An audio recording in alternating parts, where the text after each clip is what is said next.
Hello guys, ito yung kuhaan lang natin pagkain sa baboy kasi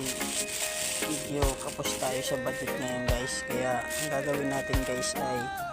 puputol tayo ng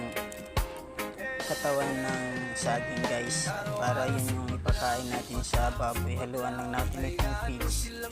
Kaya tara guys, samahan niyo ako. Yun guys, ay pagdating natin dyan guys ay dating may putol na napuno ng saging guys, kaya ang ginawa natin dyan guys ay binalatan na lang natin, at ganito guys yung ginagawa natin ay hinihiwa natin ng maliliit